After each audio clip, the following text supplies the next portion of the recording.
Hey folks, how you doing? What's going on? You can see me doing the fade out there. Hey, what's up? Chris here. I want to talk to you about some important concepts in trading and in trading markets. And so let's get right into it here. So let's talk about risk management framework. What is that? Why is it important to our trading?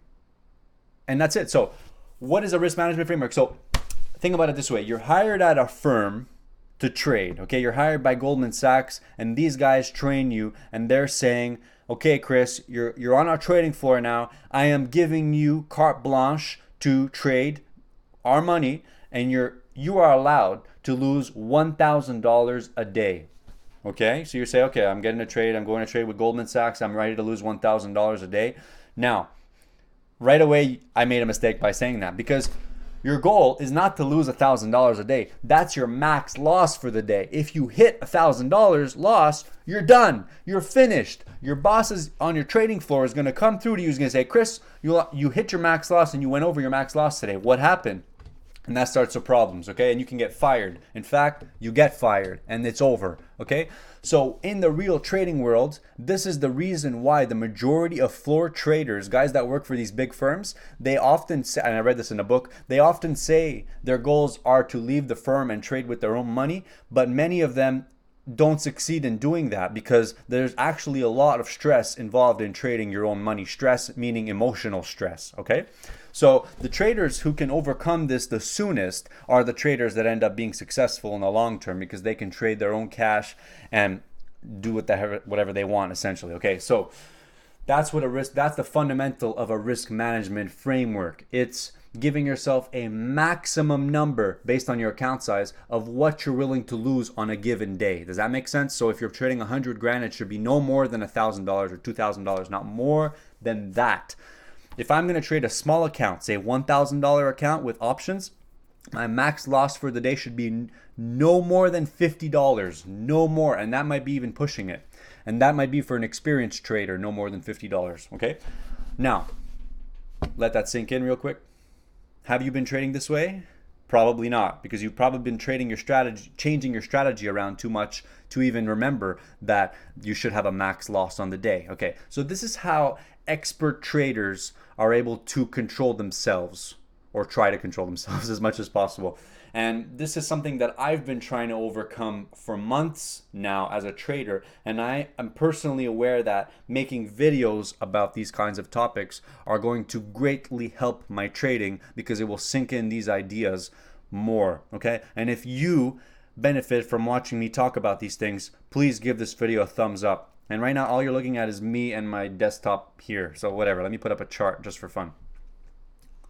Okay, so risk management framework. So let's say in a small account, my max loss for the day is $50. My account size is $1,000. That's it. Now that does not mean that as soon as I enter the trade, my risk is $50. No, it does not mean that. In fact, it should be less, because in that case, if you take a trade and your risk is $50, you have one red trade and you're done for the day. And you're like, crap, I hit my max loss. So that's why it's important to always leave yourself room in a trade, okay? And that's why options are great, because with options, whether you buy long calls or sell puts, or not sell puts, but say buy puts, buy calls, or sell a credit spread put or call, you can measure your risk based on how in the money or out of the money your options are, because they all have different deltas. And that's one of the beauties of options, is because you can very much fine tune your risk in a trade.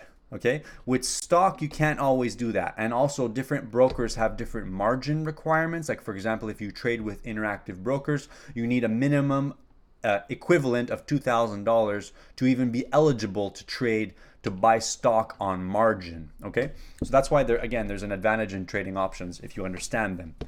Again, because you can control your risk quite easily. So getting back to the original idea, why you should not risk your max loss on your initial entry. So I said my max loss in the day is going to be $50. I am not going to be entering the trade with my initial risk being $50. my initial risk on the trade is going to be lower than that. Probably $30 or $20 is going to be my initial risk on the trade. All right. So let's say I decide to buy a contracts with approximately a 10 delta, which means that for every point the stock moves, the option is going to move by 10 cents. All right. So let's say I want to risk $30. My risk on the trade, based on the chart and where I'm entering, is 1 point in the stock. So that means that I'm risking 10 cents per contract, or $10 per contract. Okay. So at that point, if I want to risk $30, I will buy 3 contracts. Does that make sense? Now, when I buy those 3 contracts, I now have room in case I need to add an extra contract. I do have room to add 1 or 2 maximum to the trade, because like I told you, my maximum risk is $50. But I would even go less than that, in the sense that if it was the type of trade that requires you to scale in, let's say you're trying to scale into an oversold move, then I would consider you to scale in with 1 contract at a time in that case, okay, or 1/3 of your position size at a time. But again, this is all going to whatever your position size is. All I'm telling you is that your initial entry should never be your maximum risk for the day. It should only be a portion of that. Okay, so if your max risk is $1,000, maybe you want to, on your initial entry, you want to put on risk of about 300 or 400, or maybe 500, depending on the trade, if you think it's an A grade entry or not. Okay, because not all trades are the same, right? Not all the liquidity in the market is the same.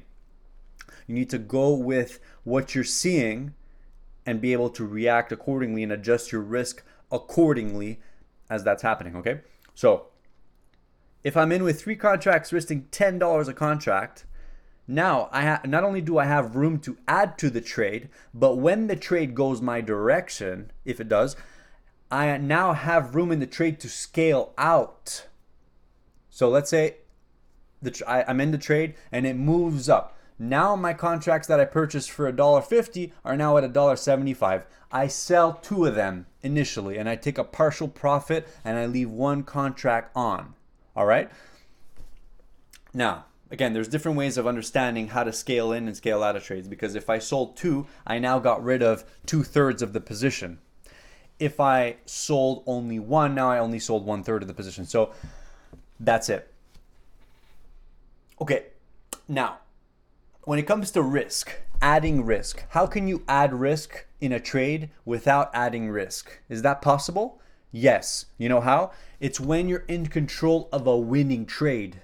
Okay? Let's say I buy an upside breakout, or I front run the breakout, which means I enter before the breakout occurred, and then the breakout happens and the market's flying. All right? It's a massive short squeeze.